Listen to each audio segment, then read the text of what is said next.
The Shek Report with Dave Dameshek reporting. Dameshek here. Week 7's through, so let's get right to it.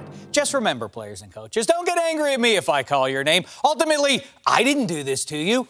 You did this to you. Let it begin! At number 5, the two central figures from the worst play in special teams history, Griff Whalen and Colt Anderson. For their Week 7 encore, Griff fumbled a kickoff return, and Colt turned a successful onside kick into an unsuccessful onside kick. You know, maybe him being named Colt isn't reason enough for us to keep putting him out there. At number 4, the guy in charge of the defending champions, who are once again dominating the AFC. Yes, Bill Belichick's Patriots are on a roll, but you know, there is one weird thing that distinguishes him from his lofty peers. The complete lack of a coaching tree. As opposed to the rest of the guys on Pro Football's short list of coaching legends, men named Lombardi, Landry, Knowles, Shula, Walsh, and Parcells, Belichick's coaching tree is positively barren.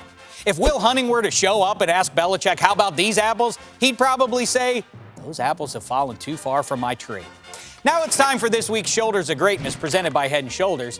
Couple shout-outs this week. First, the reigning greatest of all time, Tom Brady. Now, I'm on record saying Aaron Rodgers will end up going down as the greatest of all time. And you know, just as the 70s had Steelers v. Cowboys, the 80s had Niners v. Broncos, the 90s had Cowboys v. Bills, here in the 21st century's QB League, we need to see the two best QBs go head-to-head.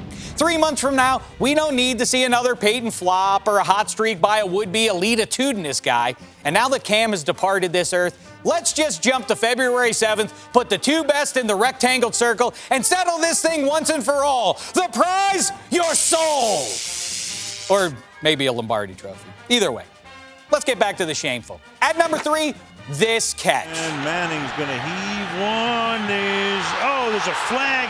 Beckham, a one-handed catch. Yeah, I liked it, just like the rest of the world, the first 4 million times I saw it. But you know how you've heard ad nauseum about how Antonio Gates and Tony Gonzalez played college basketball, and how Tom Brady was the 6th-round pick, and how Ryan Fitzpatrick went to Harvard, and so on and so on and so on? Well, now I hate to be a curmudgeon, but I'm telling you, if we aren't careful, Odell's one-handed catch is going to be the next thing you're sick of. Do we need to see it every single time the Giants play football? Yes, he caught a pass with one hand. We got it.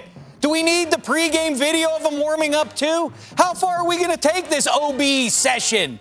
Oh, look, there he is standing on the sidelines. Oh, he's dancing now, everybody. I think he's thinking about what he wants to eat for dinner there. Enough, please. At number 2, schizophrenic Sun Life Stadium. You know, if Miamians base their self-esteem on the performance of their local football teams, they're probably feeling schizophrenic today. On Saturday, Miami got destroyed by the visiting team. But then on Sunday, Miami destroyed the visiting team. All this leads me to wonder, how would the Texans do against Clemson? And that brings me to number 1 in this week's brown paper bag of shame, which goes to Mike Tomlin's Steelers. After losing to the previously one-win Chiefs over the last 9 years, they now have a worse winning percentage against teams under 500 than they do against teams that are over 500. That's like beating J.J. Watt in a tall contest, then losing one to Darren Sproles. You like that? You like that? Not really, Kirk. But you know what? A win over the Bengals on Sunday would make me feel a lot better. In the meantime, you get this, Steelers.